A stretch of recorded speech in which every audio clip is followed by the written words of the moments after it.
Abbaan keenya Phaaphaasiin Gibxii inni sadaffaan jechuudha. Abuna Shinoodaan kitaaba isaan irratti akkas jedhanii barreessaniitu jiru jechuudha. Diinni karaa nu waraanu yoo beekne karaa ittiin isa waraannu immoo malachuun nun dhibu jedhanii barreessanii. Diinni keenya karaa ittiin nu waraanu, karaa ittiin jireenya keenya jeequ, iccitii guddaa sana namoota jalaatii kan dhokate sana iccitii kana hin beekna taanan diina keenya jireenya keenya keessaa ifachuun nutti ulfaatu jechuudha. Sababiin isaa diinni beekumsa addunyaatiin yookiin yaada keenyaan qabeenya keenyaan diina ofirraa ittisuu hin dandeenye. Diina yookiin immoo seexana hafuuraa inni guddaan egaa kiniiniin keenya inni guddaan, marfeen keenya inni guddaan, meeshaan keenya inni guddaan qulqullichi Phaawulos akkuma dubbatee jiru mi'a lolaa isa kana Waaqayyo hidhadhaa akkuma jedhe sana miini lolaa keenya inni guddaan kadhannaadha. Miini lolaa keenya inni guddaan tsoomiidha. Miini lolaa keenya inni guddaan sigdatiidha. Laphee qulqulluu fi guutuudhaan Waaqayyotti amanuudhaan diina keenya jireenya fooyya'aa argachuudhaaf xiyyeeffannoon nuti goonu keessumattuu matsaafota yookiin kitaabota teekinooloojii irratti kan xiyyeeffatu. Waa tokko osoo harkatti baatanii harkatti qabatanii jiranu irraanfatanii kan lafa barbaadan. Ulfinti boru deebitee sitti himtu akka haaraatti itti himuu qabda. Kun akkoo amala ishiidha amala isaadha jedhanii namoonni akka maqaan tokko yoo argitan karaarra osoo deeman haasa'u. Karaarra daandiirratti osoo argitanii hin haasa'u. Garuu gaafa nama bira ilaaltan eenyu wajjin haasa'a namni kun jettanii gaafa yaaddu namtuu bira hin jiru. Kophaa haasaa kan deemu, kophaa ishee haasaa kan deemu. Fira malee akka nuti haafnu gaafa rakkanne kan nu mirmatu nama nuuf akka nuti dhabnu jireenya keenya keessatti kophaa galeessa nu taasisuudhaaf nama keessatti hawaasa keessatti akkaati jibbamtuuf naannoo keessatti akkaati jibbamtuuf baqa inni lammaffaan immoo abaluu iccitiin qabatu abalutti koo waan ta'e ibuun barbaachisu jedhanii akka tuffatamuuf. Maqaa Abbaa kan Ilmaa kan Hafuura Qulqulluu Waaqa tokkotti ni amanna. Ameen. Kabajamtootaa fi jaalatamtoota maatiiwwan Waaqayyoon kan isin jaalatu isinis Waaqayyoon kan jaalatan hundumti keessan bakkaaf lafa jirtanitti nagaa Waaqayyo isiniif haa baay'atu akkam jirtu. Araarsummaan haadha keenyaa qulqulleettii dubaroo maaramii eegumsi ergamootaa kadhannaan qulqullootaa hunduma keenya faana ta'u hanga bara baraatti. Ameen. Akka fedhaaf jaalala Waaqayyootti guyyaa har'aa kan ammoo kan waliitiin barannu amaloota xilaan jireenya keenya keessatti agarsiisan kutaa arfaffaa isaa wajjin ilaalla jechuudha. Kutaa tokkoffaadha hanga sadaffaatti baranneetu jirra. Warreen chaayinaalii kanaaf haaraa taatan baga nagaan dhuftanii sabiskiraayib gochuudhaaniin sheer gochuudhaan laayik gochuudhaan waan isiniin galle immoo koomentii jalatti gaafachuudhaan sagalee Waaqayyo wajjin barannu isiniin jecha egaa waa'ee xiilaa irratti kutaawwan darban keessatti wanta baay'ee wajjin ilaalleerraa waan baay'ee wajjin baranneerraa abbooliin keenya egaa gaafa dubbatan maal jedhu keessumattuu abbaan keenya Phaaphaasiin Gibxii inni sadaffaan jechuudha. Abuna Shinoodaan kitaaba isaan irratti akkas jedhanii barreessaniitu jiru jechuudha. Diinni karaa nu waraanu yoo beekne karaa ittiin isa waraannu immoo malachuun nun dhibu jedhanii barreessaniiru jechuudha. Kanaaf amaloota afurri hamaan jireenya mucaa namaa keessatti raawwatu yookiis immoo gaggeessu iccitiiwwan dhokataa jireenya keenya guyyaa guyyaa keessatti inni raawwatu gaggeessu barreerra taanan kallattii ittiin nuti immoo isa ittiin mo'achuu dandeenyu malachuun nun dhibu jechuudha. Fakkeenya yoo fudhannee namni tokko halkan dhufee mana yoo nurratti ni rukuta ta'ee gaafa gadi baane dukkana waan ta'eef nama sana arguu hin dandeenyu itti dhiphanna sammuun keenya sitti rakkataa jechuudha. Namni tokko immoo fakkeenyaa fi guyyaa siifan dhufanuun jedhee nutti dhaadatee halkan deebi'ee namni sun hin dhufa yoo ta'e nama sana eenyummaa isaa barreerra waan ta'eef nama sana ofirraa ittisuudhaaf to'annoo seeraa jala oolchuudhaaf nutti ulfaatu jechuudha. Qophoofnee ragaa qopheeffannee nutis mala ittiin ofirraa ittisuu dandeenyu qophoofnee waan eegnuuf jechuudha. Kanaaf walumaa galatti egaa akkasuma oomaan waraanaa tokko diinni isaa kallattii daangarraan gaafa cabsee itti seenu osoo hin beekin yoo itti dhufe namoota sana keessaa baay'ee isaanii gaaga'uu danda'a yookiis immoo rukutuu danda'a jechuudha. Garuu isiniifan dhufaana eeggadhaa yoo jedhee itti himee isaanis qophaa'anii waan eeganiif miidhaa sanarraatii ni dandamatu jechuudha. Qixa miti jechuudha. Kanaaf nutis diinni keenya karaa ittiin nu waraanu, karaa ittiin jireenya keenya jeequ, iccitii guddaa sana namoota jalaatii kan dhokate sana iccitii kana hin beekna taanaan diina keenya jireenya keenya keessaa ifachuun nutti ulfaatu jechuudha. Sababiin isaa diinni beekumsa addunyaatiin yookiin yaada keenyaan qabeenya keenyaan diina ofirraa ittisuu hin dandeenye. Diina yookiin immoo seexana hafuuraa inixilaa hafuura hamootaa kanaa hafuura jinnootaa kanaa qabeenya keenyaan beekumsa keenya fayyadamnee hafuura kana ofirraa dhorkuu hin dandeenyu. Hafuurri kun jireenya keenya keessatti gaafa nu rakkisu fakkeenyaaf namoonni baay'een kutaawwan darban keessatti keessumattuu amaloonni agarsiisu keessaa ofirratti fincoobsisuudhaan algaa irratti akka isaaf fincaan taasisuudhaan wantoota baay'eedha jechuudha kan achi keessatti ilaalla. Kanaaf namni amalli kun irratti mul'atu kun mana yaalaa deemee osoo galgala gaafa rafee of jalatti fincaa jedhee doktoriidhaan mariisise yookiin immoo marfee naa kenne jedheeni marfeen doktoriin isaa kennu kanarraa isa fayyisuu hin danda'u jechuudha. Kiniiniin doktoriin isaaf kennu kanarraa isa fayyisuu hin danda'u jechuudha. Kiniiniin keenya inni guddaan diina injifachuudhaaf inni guddaan inni jalqabaa iccitii isaa baruudha. Iccitii isaa erga barreen booddee immoo waan ittiin diina keenya mo'annu meeshaa qabnu sanatti fayyadamnee itti deemudha jechuudha. Meeshaan ittiin diina keenya mo'annu inni guddaan egaa kiniiniin keenya inni guddaan marfeen keenya inni guddaan meeshaan keenya inni guddaan qulqullichi Phaawulos akkuma dubbatee jiru mi'a lolaa isa kana Waaqayyo hidhadhaa akkuma jedhe sana miini lolaa keenya inni guddaan kadhannaadha. Miini lolaa keenya inni guddaan tsoomiidha. Miini lolaa keenya inni guddaan sigdatiidha. Laphee qulqulluu fi guutuudhaan Waaqayyotti amanuudhaan diina keenya injifachuu hin dandeenya jechuudha. Hafuura kiniiniin marfeen doktorii baasuu dadhabe kana jireenya keenya keessaa kan baasuu danda'u humna tsabalaati, amantaa keenyaadha, fannoo gooftaa keenya Yesuus Kiristoos qaal kidaanii yookiin waadaa qulqullootaatiin jireenya keenya kana keessaa baasuu hin dandeenya jechuudha. Kanaaf inni kun dursa garuu jireenya keenya keessatti beekuu danda'u nurra jiraata.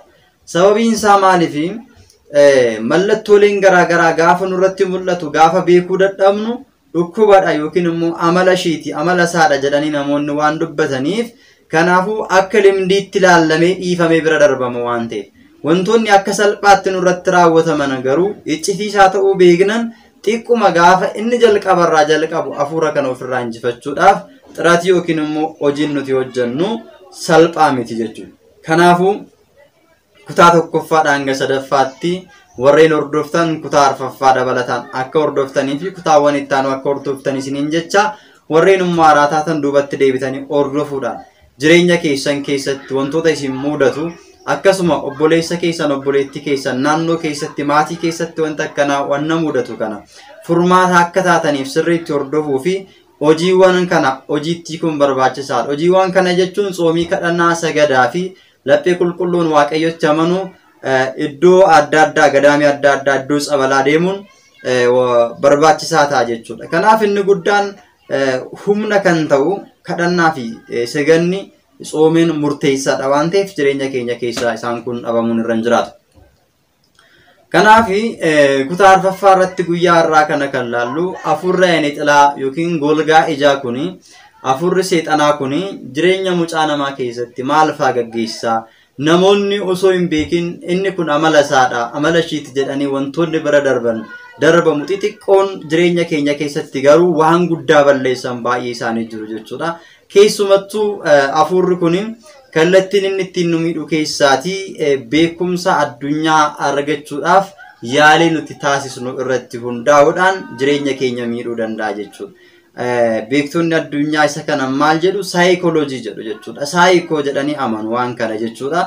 Saayikooloojii gaafa jennu kitaabota garaagaraa kitaabota saayikooloojii akka nuti dubbisnuu fi fedhiin keenya keessa keenyatti akka horatu kan taasisu jechuudha.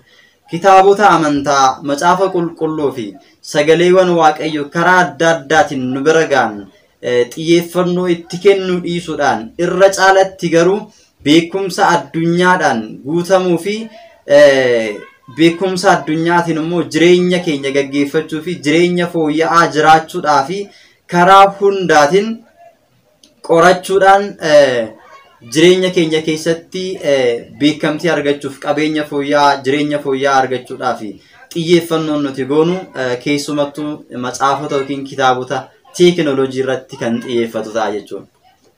Namoonni baay'een jireenya fooyya'aa jiraachuudhaaf beekumsa gahaa qabaachuudhaaf akka addunyaatti immoo beekamtii argachuudhaaf kitaabolee saayikooloojii baay'inaan kan dubbisan baay'ee isaanii jiru jechuudha. Kitaabolee saayikooloojii kana gaafa dubbisan maal dhabaa deemu guutumaa guututti jireenya isaanii akka kitaaba saayikooloojii kana irratti xiyyeeffatanii fi jireenyi gaggeeffamuu fi jireenyi fooyya'aan argamu karaa kitaabolee kanaatiin gorsa kitaabolee kanaatiin qofa akka ta'etti amananii humna waaqayyoo akka isaan dagatan taasisaa jechuudha. Gargaarsa waaqayyoo akka isaan dagatan taasisaa jechuudha. Waaqayyotti amanuu fi waaqayyotti abdachuu waaqayyo hundee jireenya keenyaa fi gaggeessaa jireenya keenyaa akka ta'e akka nuti irraanfannuu fi beekumsa kitaabota saayikooloojii irratti karaa beektonni addunyaa jedhan kana waan hundumayyuu akka nuti goonuu fi kallattii sanitti akka nuti fayyadamnu xiyyeeffannoon keenya gara sanitti akka deemuu fi kitaabolee macaafa qulqulluu afuurawaa hunduma isaanii akka irraa fagaannuu fi akka nuti dagannu taasisaa jechuudha. Gaafa kana maal ta'a deemna nuti kan yaannu yaada saayikooloojiitiin nuti kan yaannu fakkeenyaaf amala nama tokkoo tilmaamuudhaaf abalu akkasidha amala akkanaa qaba jennee kan tilmaamnu maalirra dhaabbanneeti saayikoo isa jedhu saayikooloojii irra dhaabbannee tilmaamna. Gaafa kana namoota sanas saayikoodhaan murteessina malee yaanni waaqayyo yaanni hafuurawaa achi keessa hin jiru jechuudha. Kanaaf gara sanitti nu fudhachuunsaa beekumsaan nu fakkeessee beekaa akka taanetti nutti fakkaate jireenyi keenyas fooyya'uu kan danda'u karaa sana qofa akka ta'e nutti fakkeessee humna hafuura qulqulluu humna waaqayyoo humna tsabala irraa argannu fannoo irraa argannu humna kadhannaa irraa tsoomirraa sagada irraa argannu akka nuti dhabnu nu taasisaa jechuudha. Erga humnaawwan kana dhabne immoo diinni akka barbaadetti jireenya keenya keessa seenii waan barbaade hojjechuun isa dhibu jechuudha. Inni tokko isa kanadha jechuudha. Lammaffaa irratti immoo irraanfachiisuudhaan gaafa jennu fakkeenyaaf namoonni tokko maaltu isaan irratti mul'ata waa tokko osoo harkatti baatanii harkatti qabatanii jiranu irraanfatanii kan lafa barbaadan qulfii makiinaa ta'uu danda'a qulfii manaa ta'uu danda'a dokumentiiwwan garaagaraa ta'uu danda'a qalama ta'uu danda'a. Bakka kanaaf kan kana fakkaatan osoo harka isaanitti baatanii jiranu qalama fa'aa gurra isaaniirra fa'aa godhatanii osoo jiranu harka bitaatti qabatanii harka mirgaatiin kan barbaadan eessan kaa'ee jedhanii bakka guutumaa guututti mana fottursanii barbaadaa oolanii booddee harka isaan irratti yennaa argan kan rifatan baay'ee isaanii jiru jechuudha. Irraanfachuun ni jennu isa yeroof miti guutumaa guututti bakka sa'aatii dheeraadhaaf akka isaan irraanfatan. Fakkeenyaaf namni tokko ariifatee gaafa manaa bahu bakka wayii dhaquudhaaf ariifachaa jira sa'aatiin isatti darbaa jira beellama kabajuudhaaf yennaa ariifatutti namni sun fakkeenyaaf maal ta'a osoo harkatti baatuu dhabee gana alaatii fageenya irraa manatti deebi'ee waan fudhachuu barbaade sana sa'aatii isaa gubee yennaa mana barbaadu garuu barbaade yennaa dhabee yookiin immoo muufatee yookiin aaree bakka aafu jedhee gaafa abdii kutee harka isaa irratti faa kan argu waan akkasii faa kan mudatu jechuudha. Inni kunis egaa hafuura inni xilaati jechuudha. Inna akka nuti dagannu bakka akka nuti yaaduu irraanfannu namoota kaleessa wal argineen akka nuti wal dagannu namoota firawwan keenya ta'an maqaa namoota akka nuti irraanfannu akka nuti dagannu guutumaa guututti isti maqaan kee koo afaan irra na jira arraba irra na jira eenyu turte koo yeroo akkana wal arginee turre miti jedhee maqaa nama sanaa hanga irraanfachuu dura jeetti bakka hanga sanatti kan geessisu hafuura kanadha jechuudha guutumaa guututti jechuudha. Keessumatti jechuudha wantoota nu fayyadan irratti jireenya keenya irratti bu'uureeffaman kan akka dookumentii garaagaraa warraaqaa garaagaraa irratti jechuudha wantoonni akkanaa jireenya mucaa namaa keessatti ni mudata jechuudha. Innaa isa kana hafuurri kun kan inni dagachiisuuf kaayyoon isaa inni guddaan tokkoffaan yeroo isaa jalaa gubuudhaaf namoonni waan akkanarratti akka isaan maqaa nutti baasan gochuudhaaf fakkeenyaaf amma namoota tokko naannoo keessatti ta'uu danda'a ganda keessatti amala ishiidhaan ishiin waa yaadattu inni waa yaadatu har'a waan itti hime boru deebi'ee sitti himu ishiin ko waan irratti himte boru deebi'ee sitti himtu akka haaraatti itti himuu qabda kun ko amala ishiidha amala saada jedhanii namoonni akka maqaan baasan akka ganda keessatti tuffatamnu naannoo keessatti maatii keessatti akka tuffatamnu akka waa qabachuu hin dandeenyetti waa hubachuu hin dandeenyetti akka nama dadhabaatti irraa bahamne akka laallamnu gochuudhaaf afurri kun egaa jireenya keenya keessatti gochaaleen inni godhu isa salphaa miti jechuudha afurra inni xilaa kun jechuudha. Kanaaf afurra kana baasuuf egaa kadhannaa xoomii sigdanni hojiilee afuraa hojjechuun murteessaadha jechuudha. Gama biraatiin afurra inni xilaa kun iddoo dukkanaa kophaa akka teenyuu fi firoonni keenya akka isaan nu irraanfatanii fi firoonni keenya yenna arginis akka nuti gaddinu taasisuudha. Fakkeenyaaf kophaa namoonni tokko maal ta'uma kophaa isaanii addaan baanii osoo firri jiru osoo namni jiru maatii keessa adda baanii kophaa isaanii taa'uu jaallatu jechuudha. Kophaa isaanii dukkana keessa bakka namni hin jirre akka ijji namaa isaan hin argine kan barbaadan jiru jechuudha. Kophaatti adda baanii gaafa kophaatti adda baan immoo hojii gaarii hojjechuudhaaf miti yookiin yaada waaqayyoo yaaduudhaaf miti kophaatti adda baanii waa'ee jireenya isaanii kan cinqaman kan yaadan kan itti dhiphatan bakka sammuu isaanii hanga darbu dirasiitti baay'isanii kan itti yaadan kophaa ta'anii kan bo'an bakka kophaa ta'anii osoo taanuu mimmaan kan irra yaa'u kan bo'an baay'ee isaanii jiru jechuudha. Kophaa bakka dukkana keessa iddoo namni hin jirretti adda baanii kophaa koo ta'uun barbaada maaloo na biraa deemidhaan yeroo nama argan kan cinqaman kan dhiphatan baay'ee isaanii jiru jechuudha. Kophaa koo ta'uun barbaada amma sa'aatii kanatti si faana haasa'uun barbaadu amma sa'aatii kanatti kophaa kiyya ta'uun barbaada kophaa kiyya taa'ee itti yaaduun barbaada jedhanii waa'ee jireenya isaaniif kan dhiphatan kophaa isaanii adda bahanii bakka dukkana bakka namni hin jirre kan filatan barrii cufatanii kan ta'an guyyaan dukkana kan itti fakkaatu baay'ee isaanii jiru jechuudha.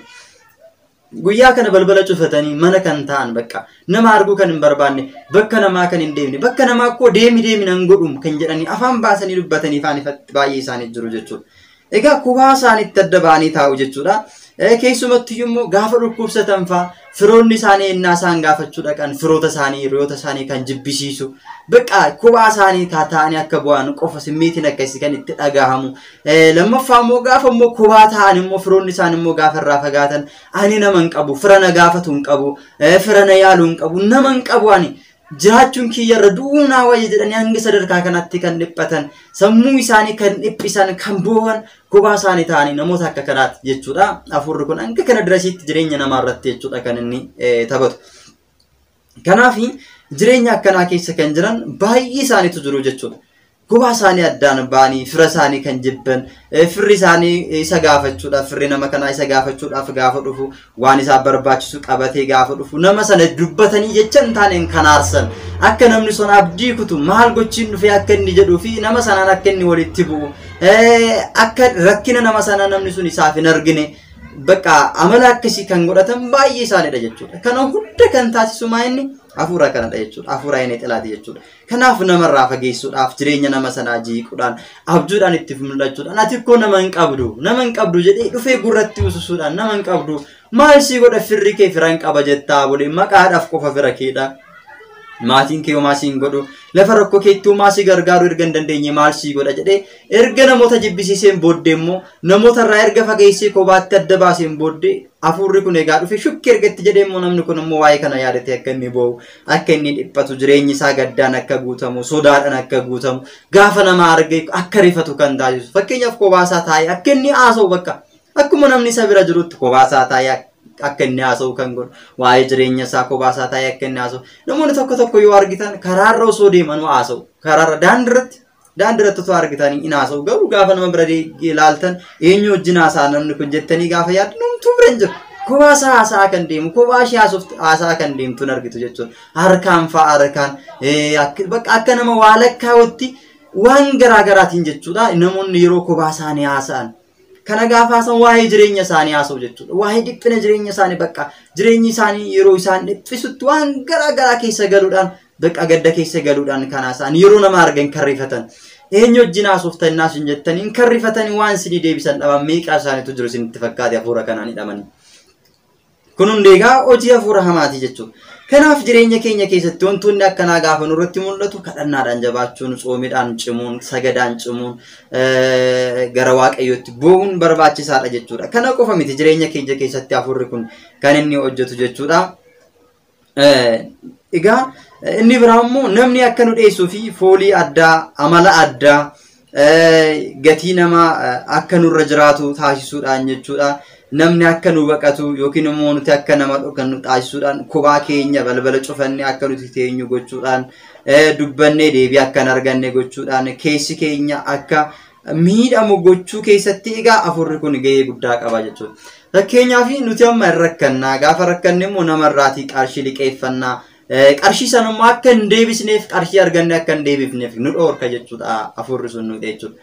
Kanaan booddee qarshii sana nama sanaaf hin kennina gaafa jennee qopheessine afurichi maal godha nuyiidha jechuudha akka qarshii sana hin kennineef. Kanaan booddee namni sun akka sababa qarshii sanaatiin nu jibbu nama sana immoo gaafa alaalatti argine maallaan jedha qarshii isaa hin kennineef jennee akka nuti dhiyeessinu namoota baay'ee irraa qarshii akka nuti fuunee qarshii sun akka inni namoota kanaaf hin deebine abaluu natti dhufa jennee namootaaf jecha bakka manatti cufatanii kan ta'an biyyallee kan jijjiirratan mana kiraa keessa jiru kan yoo ta'an manas biraa kan jijjiirratan irraa kan fagaatan bakka namumayyuu arguun barbaadu jedhanii namoota kan baqatan lakkoofsa hin qabanii jechuudha.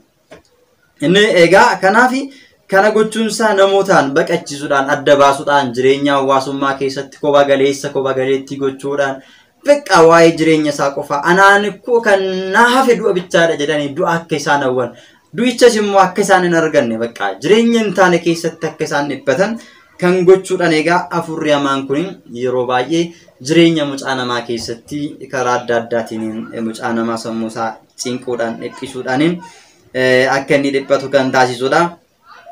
Gama biraatiin namni naaf hin ba'u jechisiisuudhaan namarraa fageessuu wallolchiisuu carraa kooti jechuudhaan namni nuti hiriyaa gaariidha jennee itti dhiyaanne akka nutti jijjiirramu gochuu fi yeroo dheeraadhaaf namni wajjin nyaannee dhugne akka inni nutti jijjiirramuu fi waan nuti irraa hin eegne akka inni nurratti raawwatu taasisuudhaan jechuudha. Amma yeroo baay'ee naannoo keessatti na argitan maaltu mul'ata? Namoonni hirimmaadhaan walitti dhiyaatanii hirimmaadhaan walitti dhufanii wajjiniin taa'anii nyaatanii dhuganii erga jireenya baay'ee dabarsaniin booddee akka isaan walitti jijjiiraman waan xiqqoo irratti akka isaan walitti bu'anii fi akka isaan wal balaaleffatan. Abalukko amala isaa amala seetii jireenya kiyya keessatti ani nama akkanaan argine jedhee namni inni sun akka isa balaaleffatu. Bakka amala badaan irraa arge jedhee amala badaa jireenya keenya keessatti akka inni dhufu taasisu anaaf namni naan ba'u kanaan booddee nama takka yaan godhadhu jedhanii abdii kutanii namoonni akka isaan kopha galeessa ta'an kan taasisu afura kanadha jechuudha.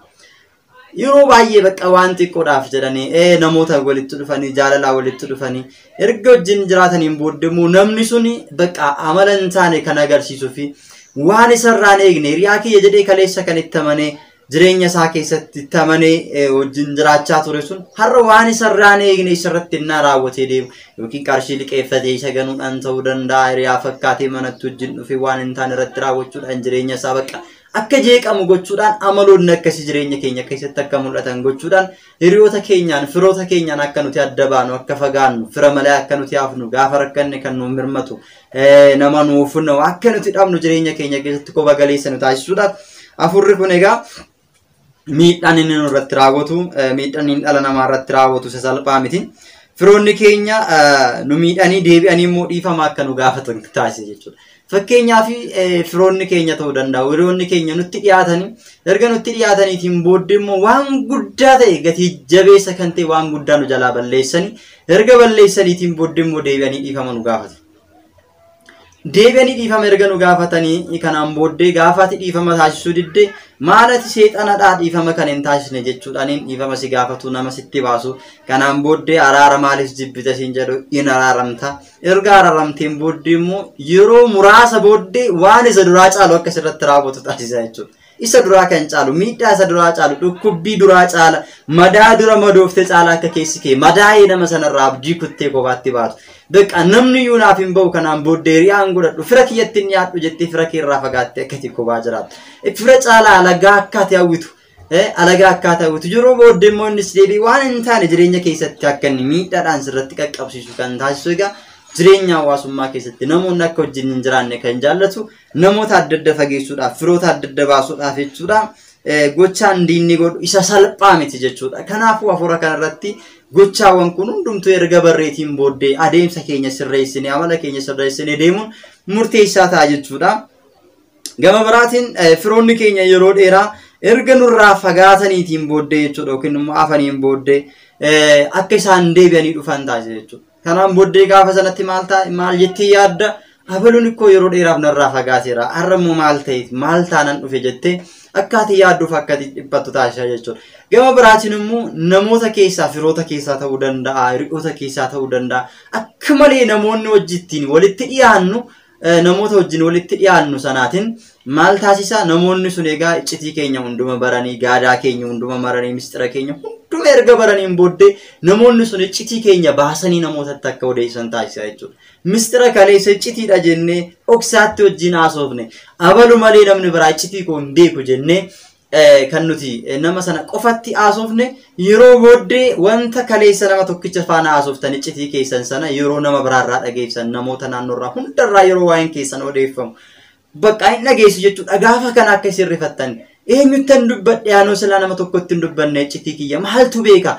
Eenyutu iccitii kiyya beeka jettanii akka isin dhiphattanii fi bakka namootni waan isin hojjettan hundumtuu takkittiin akka hin dhokanne waan isin hojjettan hundumtuu waan isin mana keessatti dubbattan hundumtuu akka isin hin dhokanne qilleensatu waa'ee kiyya odeessamoo maalidha jettanii jireenya keessan keessatti akka isin dhiphattan taasisa jechuudha. Inni garuu maal godhaa? Namoota sitti dhiyaatu sana iccitiin kee bahee meeda irratti dichee irratti waa'een kee odeeffamaa jechuudha.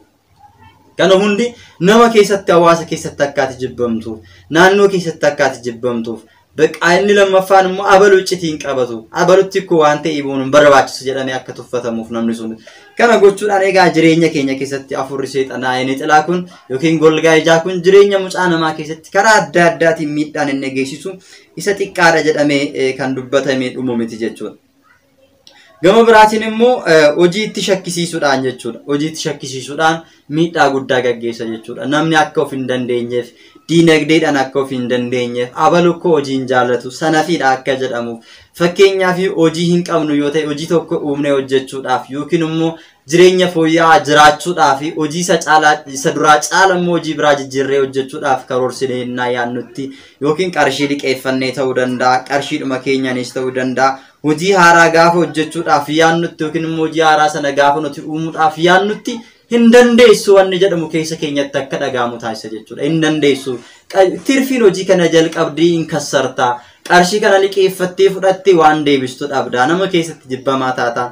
Hojii kana hin dandeessu sadarkaa kee miti dhiisi wanni jedhamu keessa keenya keessatti dhagahame hojii sana dhiisne kanaan booddee jireenya keenya keessatti bakka hojii namoonni hin jaallanne nama dadhabaa akka taanee jiraannu jireenya keenyaan diinagdee keenyaan akka of hin dandeenye gochuudhaaf hojii nu sodaachisuudhaan hojii sanatti akka nuti hin galle taasisuudhaan harka marannee akka nuti teenyu bakka naannoo keessatti abalu koo hojii hin jaallatuun sanafiidha akka jedhamnu taasisuudhaan jechuudha.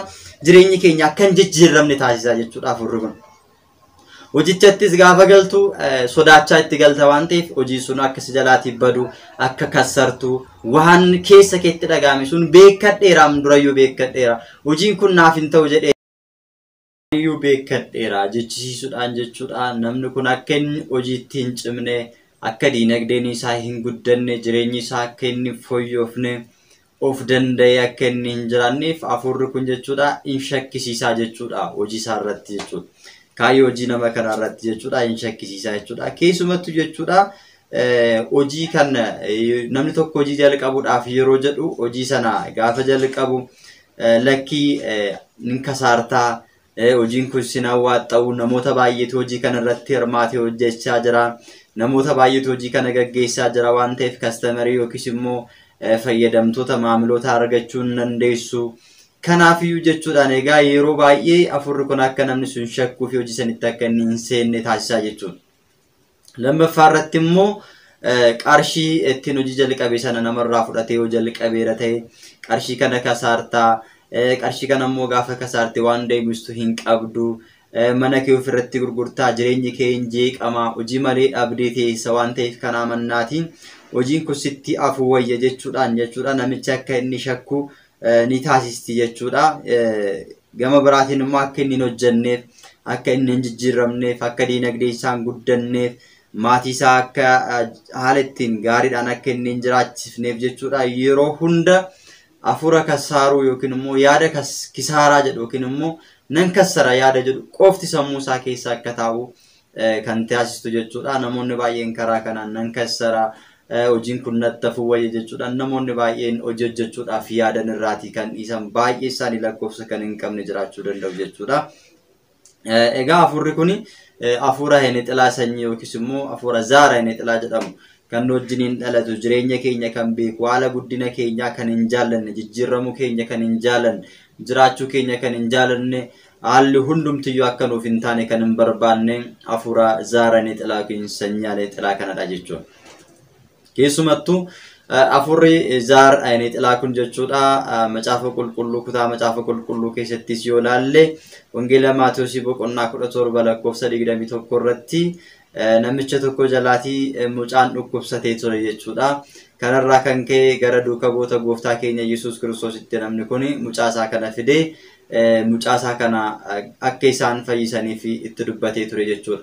Mucaa kiyya ijoollummaa isaarraa jalqabee yeroo hunda na jalaa dhukkubaa ibiddatti kaachisaa jireenya isaa jeeqaa hojiin jaallatu lafaan isa dhaa marammartoo ittiin taphataa kanaaf hafuura kana irraa naaf abboomaa jedhee gara duuka bu'oota gooftaa keenya Yesuus Kiristoositti fidee ture jechuudha. Duuka bu'oonni Kiristoos immoo hafuura kana abboomuu hin dandeenye. Sababiin isaa yeroo sanatti hafuuraatti kichuu waan ta'aniif ganaa yeroo sanatti hafuurri qulqulluu waan isaaniif hin buuneef bartoota waan turaniif jechuudha. Nutis amantaa keenyatti kichuu taanee yommuu jirrutti waa godhachuu hin dandeenyu. Hafuura hamaa ofirraa ittisuu kan dadhabnee jireenya keenya keessatti hafuurri hamaan karaa adda addaatiin nu jeequ amantaatti kichuu waan taaneef amantaatti jabina waan qabneef lapheen keenya qulqullummaadhaan waaqayyotti hin amanu waan ta'eef abdii guutuudhaan abdii jireenya keenya waaqayyo irra hin kaawwannu waan ta'eef yeroo hunda hin shakkina waan ta'eef jechuudha. Gaafa kana egaa mucaa sana fayyisuu gaafa dadhaban gara gooftaa keenya Yesuus Kiristoositti geessanii jechuudha. Kanarraa kan ka'e gooftaan keenya Yesuus Kiristoos hafuura hamaa kana mucaa kana gadhiisii ba'ee jedhee hafuura hamaa sana baaseera jechuudha. Egaa hafuurri kun hafuura sanyiidhaan darbu hafuura dhalootaan dhufu kan hafuura jireenya namaa jeequ waan ta'eef jechuudha. Gooftaan keenyas hafuura sana erga baaseetiin booddee duuka bu'oonni gooftaa keenya Yesuus Kiristoos baay'ee ajaa'ibsiifatan jechuudha. Isaaniif ajajamuu kan dide gooftaa keenya Yesuus Kiristoosiif ajajamuunsaa abboomamuunsaa isaan dinqisiise jechuudha. Har'as maqaa gooftaa keenya Yesuus Kiristoos gaafa waamne hafuura hamaa kana ni abboomna jechuudha. Maqaa isaatiin qofa maqaa isaatiin hidhame gaafa jenne hafuurri hamaan ni hidhama jechuudha. Kanaaf gara gooftaa keenya Yesuus Kiristoositti gaafa fidan jechuudha. Hafuurri kun akkamittiin nuuf abboomamuu dide? Yaa gooftaa siif immoo akkamittiin abboomame jedhanii gooftaa keenya Yesuus Kiristoosin gaafataniiru jechuudha. Gooftaan keenya Yesuus Kiristoos deebisee maal jedheeni? Hafuura akka kanaa kana abboomuu kan dandeessan jedheen jechuudha. As keessatti wanti nuti hubachuu qabnu hafuura seexanaa hafuura kana jedhee kan inni dubbatan jiru jechuudha. Hafuura akka kanaa kana hafuurri jireenya namaa jeequ immoo isa kamidha? Hafuurri jireenya namaa akkaataa sanaan jeequ maal akka ta'e sirriitti baranneerra waan ta'eef. Hafuura akka kanaa kana abboomuudhaaf soomii fi kadhannaadhaan malee hin danda'amu jedhee gooftaan keenya Yesuus Kiristoos soomii fi kadhannaadhaan hafuura hamaa kana hafuura Heenexilaa kana hafuura jinni hafuura seexanaa jireenya keenya keessaa akka abboomuu dandeenyu fi akka baasuu dandeenyutti dubbatee jira jechuudha. Kanaaf nuti amantaa keenyatti cimuudhaan soomitti cimuudhaan kadhannaatti cimuudhaan sagadatti cimuudhaan hafuurota hamoo kana jireenya keenya keessaa injifachuu akka dandeenyu beekuu danda'u irra jiraata jechuudha. Dabalataan jechuudha hafuurri Heenexilaa sanyii kuni namni tokko jechuudha hafuura tokko jireenya keenya keessatti yoo erge fakkeenyaaf jechuudha hafuura garaagaraatiin mana matatti yookiis immoo warra hafuura hamaa hojjetan mana seexanaa deemee akkasuma iddoo garaagaraa deemuudhaan hafuura jireenya keenyatti gaafa ergu fakkeenyaaf namoonni miqqanyaa'uudhaan namoonni hafuura hamaadhaan qabaman jireenyi keenya gaafa qajeele gaafa nuti qabeenya arganne waan hunduu gaafa nuuf sirra ta'e nutti miqqanyaa'uudhaan nama tokko seexana ergaadhaan nama tokko diina caala miqqanyaa jira jechuudha. Kanarraa kan ka'e namoonni jireenya keenya keessatti jireenya isaa hidhi jireenya ishee hidhi jireenyi si akka jalaa baduuf akka hin jiraanneef akka duutuuf jireenyi kiyya keessatti nama kana arguun barbaadu jedhanii namoonni waan garaagaraatiin hinaaffaa garaagaraatiin nurratti hinaafanii hafuura gara keenyatti erguu danda'u jechuudha laala.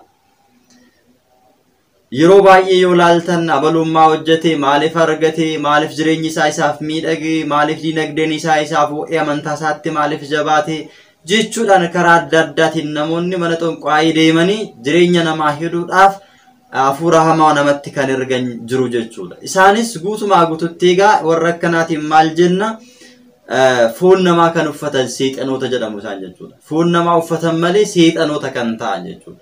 Ufumaa isaaniiyyuu seexana kan ta'an, ufumaa isaanii hafuurota hamaa kan ta'an, keessa isaanii jireenya isaanii irratti hafuurri hamaan kan moo'ee jiraatuu fi warri erganis warri ergasiisuu deemanis jechuudha. Sigaa labaashoች አጋንንት ይባላሉ ማለት ነው። ፎን ወረ ኡፈታን አጋንንት ፎን ኡፈታን አፉሮተ ፎን ኡፈታን ጀዳማኒ ቤካሙ jechuudha jarreen akkana. Kanaaf jireenya saahidi jireenya shiihide jedhanii gaafa namoonni afura kana gara keenyatti erganii afurri jaarane xilaawokin afurri sanyii kuni jireenya keenya keessa hin jirataanaan dhalootan nu duukaa jirataanaan wajjin jirataanaan afurri kun maal godha afura haaraa ergamee dhufe kanaaf maal kennaa odeeffannoo kennaaf jechuudha. Sababiin isaayyuu gaadaa keenya hin beekaa, mistira keenya hin beekaa, faayila keenya hin beekaa, maal akka nuti jaallannu, maal akka nuti uffannu hin beekaa, nyaatota keessaa nyaata akkamii akka nuti jaallannu hin beekaa, uffata keessaa uffata akkamii akka nuti jaallannu haala jireenya keenyaa ni beeka waan ta'eef. Yeroo adda addaatti yeroo garaa garaatti yoo argitan namootni kan isaan afura namatti erganiin inni tokko inni guddaan uffata namni jaalatuun ta'uu danda'a, nyaata wajjin nyaachisuudhaan, dhugaatii namni sun jaalatu wajjin obaasuudhaan jireenyi isaa akka jeeqamu taasisa. Kana eenyutu marrajaa kenna, eenyutu odeeffannoo kenna afura sanyii aneexilaa jireenya keenya keessa jiru kanadha jechuudha. Maaliif afuronni walii galu jechuudha. Afuronni wal gargaaru jechuudha. Ilma namaatu wal gargaaru didee malee. Mucaa namaatu walitti naafa malee. Mucaan namaa akka hin jiraanne barbaada. Du'a mucaa namaa kan barbaadu namadha malee. Egaa afuronni wal gargaaru jechuudha hojii hamaa irratti ilaala. Nutu waan gaarii irratti wal gargaaru dadhabee ilaala. Nutu lapheen keenya gara waaqayyotti deebi'uu dadhabee laphee qulqulluudhaan gara waaqayyotti osoo deebine kifaatii yookiin immoo waa namaa osoo dhiisne jaalalaan deddeebine waaqayyoon dhiifamanuu godha afurri hamaanis gara keenya dhufuu hin danda'u jechuudha. Kanaaf hin gargaaraa jechuudha. Odeeffannoo kennaaf jechuudha dhaqee durseetu jechuudha. Kanaaf nama tokko fakkeenyaaf jireenya isaa keessatti gaadaa isaa beektu taanaan, mistira isaa beektu taanaan, namni tokko iccitii keenya mistira keenya hin beeka, bahaaf gala keenya hin beeka taanaan, akkamitti karraa akka cufannuuf banannu hin beeka taanaan, nu miidhuun isan dhibu jechuudha iccitii keenya waan beekuuf. Kanaaf afurri haaraan ergamee dhufu kunis baay'ee isatti ulfaatu isa rakkisu jechuudha. Amala keenya eenyurraa odeeffannoo guurrateera, ayine xilaarraatii fudhateera waan ta'eef afura sanyii ayine xilaa yookiin golgaa ijaa kanarraatii jireenya keenya keessatti taateewwan jireenya keenyaa fi adeemsa keenya amala keenya hundumaa nama kanarraatii odeeffannoo fudhateera waan ta'eef iyyuu baay'ee isa rakkisu jechuudha. Jireenya keenya balleessuudhaaf karaa kanaan ni fayyadama, baay'ee isatti salphataa jechuudha afurri kun jechuudha. Gama biraatiin immoo jechuudha afurri kun afurrumti ayine xilaa sanyii kun keessa keenya osoo jiru afurri biraa dabalataan ergamee gaafa dhufu amala keenya irratti hundaa'ee yeroo tokko immoo hin daangeessa jechuudha afura sana. Afura kam daangeessa? Afura ergamee dhufe kana hin daangeessa yookiis immoo hin dhoorka jechuudha. Maal jedhee dhoorka? Isin tuqini jedhee dhoorka. Maalidhaaf dhoorka yoo jenne nuti hin soomna yoo ta'e, hin kadhanna yoo ta'e, hin saganna yoo ta'e, laphee qulqulluudhaan waaqayyotti amanna yoo ta'e afurri kun jireenya keenya keessa akka inni seennee fi seenuu osoo hin ta'in akka inni miidhaa gurguddaan irratti raawwanne hin daangeessaa jechuudha. Maaliif daangeessaa? Afurri kun fakkeenyaaf ergamee dhufe waan ta'eef afurri ergamee dhufe sun battalumatti hojii ergamee dhufe san raawwachuudhaaf dirqama qaba. Fakkeenyaaf namni afura erge sana afurri sun gaafa ergu nama sana dhaqiiti qabeenya isaa jalaa balleessennaan qabeenya balleessuudhaaf dhufe jechuudha.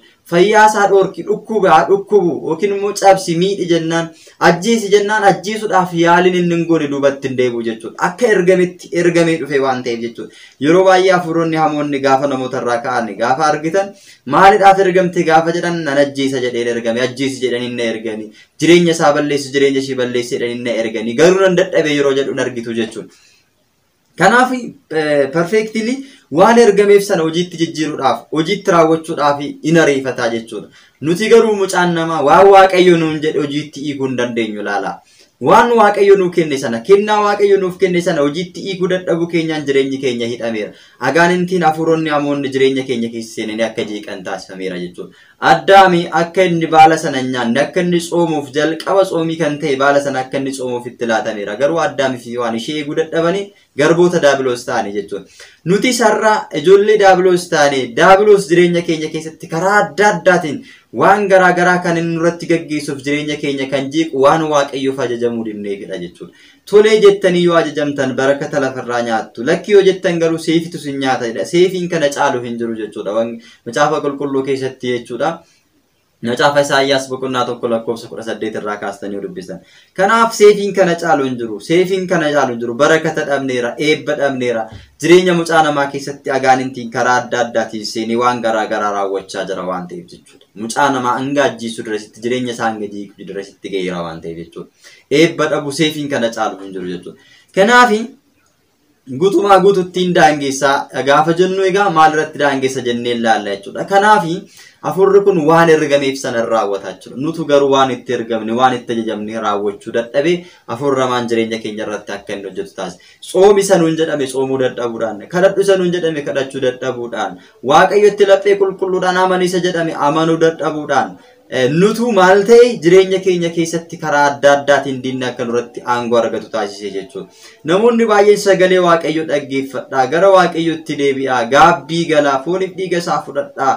Koottaa hojii addunyaa dhiisaatti sagalee waaqayyoo dhaggeeffadhaa gaafa jedhanii maal jedhu yeroo hin qabu jedhu jechuudha. Garuu addunyaa duukaa bu'uudhaaf yeroo hin dhabanii, garuu sirba dhaggeeffachuudhaaf waan addunyaan itti tolte dhaggeeffachuudhaaf yeroo hin dhabanii jechuudha. Har'a sagalee waaqayyoo dhaggeeffachuudhaaf yeroo hin qabdu, gaabbii galuudhaaf yeroo hin qabdu, du'uudhaaf immoo yeroo qabda laali.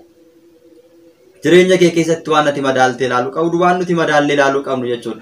Har'a yeroo hin qabu, barachuudhaaf yeroo hin qabu, gara waaqayyootti deemuudhaaf yeroo hin qabu kan jettu yoo ta'e, gaabbii galuudhaaf yeroo hin qabu kan jettu yoo ta'e, du'uudhaaf yeroo qabda. Guyyaan kee gaafa ga'ee immoo duuta gara biyyootti hin dabalamtaa jechuudha. Isa har'a kuuftu kana, isa har'a ittiin hin jiraadha jettee umurii keedhaaf kuuftu kana gattee deemtaa jechuudha.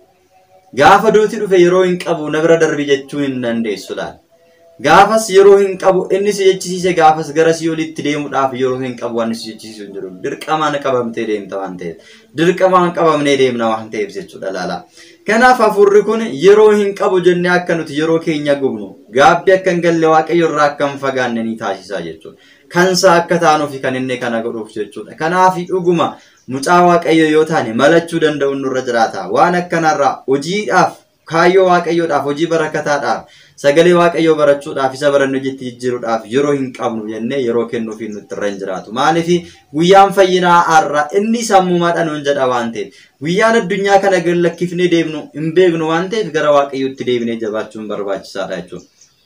Kanaaf afurri kun hin dhoorka hin daangeessa gaafa jennu maaliif daangeessaa hin soomna hin kadhanna hin saganna asiraat bakuraatii baafna hojii qulqullummaa hojii gaarummaa hojjenna yoo ta'e lakkii dhiisii hin tuqine jedhaani. Maaliif nama kana akkaataa ergamte kanaan yoo irratti dhiibbaa gaggeessite namni kun yoo dhukkubsate kallattiidhaaniin maftee barbaaduu deema furmaata barbaaduu deemaadha.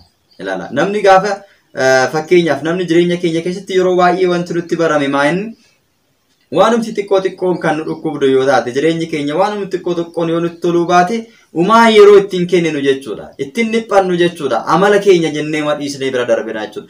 Mataan kan nu dhukkubu yoo ta'e mataan gaafa nu dhukkube buna waan hin dhugneef jennee jedhanii namoonni tokko tokko buna waan hin dhugneef buna naadaffi jedhanii buna isaanii dhuganii dhiisu. Garuu duuba hin shakkanii jechuudha. Maaliif akka mataan isaanii isaan dhukkube? Maaliif akka garaan isaanii isaan dhukkube? Maaliif akka isaan dabbare? Maaliif akka isaan jireenyi isaanii jeeqamu? Yaadanii jechuudha. Har'a naaf hin taane har'a koo na dabbaraa jira. Har'a uma haalli jireenyaa maanatti hin tolle jedhanii dabbaramanii madhiisu malee furmaanni isaa maaltu akkan kana ta'u na taasise jedhanii yaadan jechuudha. Garuu sirriitti kan dhukkubu osoo ta'e yookiin gara mana yaalaa deemuuf yookiin tsabala deemuudhaaf murteessu jechuudha. Gaafa nuti tsabala deemne hafuurichi immoo maal ta'a?